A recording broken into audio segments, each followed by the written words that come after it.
Oi, mulheres e aliados, meu nome é Irina e toda semana eu faço aqui para vocês um resumo rápido dos principais acontecimentos envolvendo mulheres no Brasil e no mundo.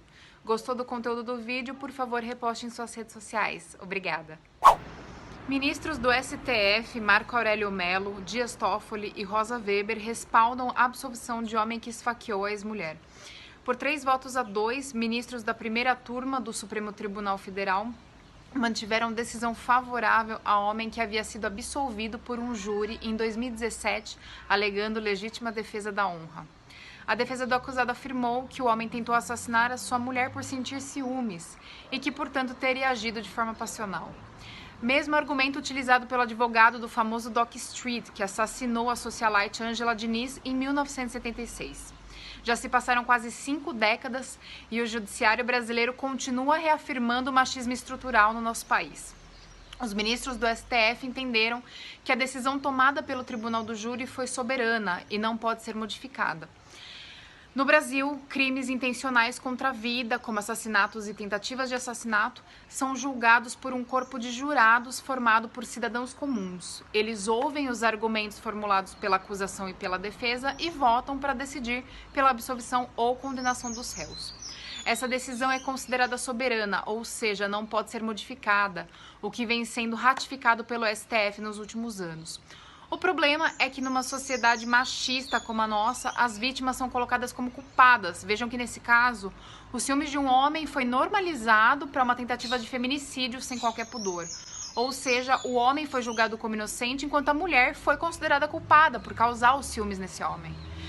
É disso que se trata exatamente essa decisão. Os ministros Alexandre de Moraes, que votou contra a manutenção da absolvição, afirmou ser constitucionalmente possível a realização de um novo julgamento pelo próprio Tribunal do Júri, enquanto que o ministro Barroso, que também votou contra a manutenção da absolvição, disse que, abre aspas, se chancelarmos a absolvição de um feminicídio grave como esse, pode parecer que estamos passando a mensagem de que um homem, ao se sentir traído, pode esfaquear a sua mulher, tentando matá-la em legítima defesa da honra.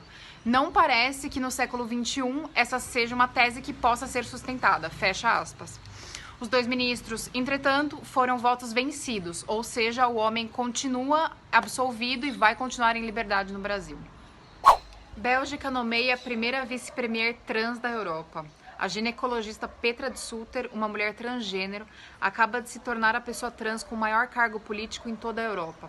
Com o fortalecimento da comunidade LGBTQIA pelo planeta, as aspirantes a políticas e políticos lésbicas, gays e transgênero vêm tentando aumentar sua presença em cargos eletivos. Nos Estados Unidos, mais de 880 candidatos LGBTQIA irão aparecer nas cédulas eleitorais desse ano. O número é 2 vezes maior do que o registrado na última eleição do país. No Brasil, a nomeação de mais pessoas trans para cargos de liderança com certeza ajudaria a mudar nossa cultura discriminatória e passiva diante da violência contra essas pessoas. O nosso país segue pelo 10º ano consecutivo como o que mais mata travestis e transexuais no mundo todo, de acordo com o dossiê de assassinatos e violência contra pessoas trans. Ao mesmo tempo, o Brasil também lidera a busca por vídeos pornôs com pessoas trans, chegando a mais de 920 mil visualizações no RedTube, 14,5 milhões de visualizações no Pornhub e quase 45 milhões no Xvideos. No Brasil não é fácil ser mulher. O risco de violência é constante. E o quadro piora ainda mais para as mulheres trans, que são vistas como objetos de fetiche masculino, mas que recebem ainda mais violência pela dificuldade de alguns homens em lidarem com esse desejo. Novamente se destaca a necessidade de contarmos com mais mulheres cis e trans na política para promovermos políticas públicas contra dados de violência tão vexatórios como esses. Justiça dos Estados Unidos inocenta policiais envolvidos na morte de Breonna Taylor de acusações de homicídio. A decisão gerou ainda mais revolta e protestos em Louisville. O júri da cidade indiciou um dos policiais envolvidos no assassinato da jovem negra, mas ele responderá apenas por colocar os vizinhos dela em perigo. Nenhum policial vai responder pelo assassinato da jovem, portanto. Nem mesmo os policiais que efetuaram os disparos contra ela durante a ação serão responsabilizados. Ela levou 5 tiros nas costas enquanto dormia, porque policiais erraram o endereço em busca de uma casa supostamente de traficantes. O assassinato de Breonna, juntamente com o de George Floyd, fez explodir as manifestações antirracistas de 2020 no país, impulsionadas pelo movimento Black Lives Matter. A prefeitura de Louisville apenas demitiu um dos policiais e concordou em pagar 12 milhões de dólares de indenização para a família da jovem. Além disso, a polícia precisará investir em reformas na corporação para evitar que novas ações terminem em morte. Me parece que as instituições públicas mundiais têm uma escolha a fazer.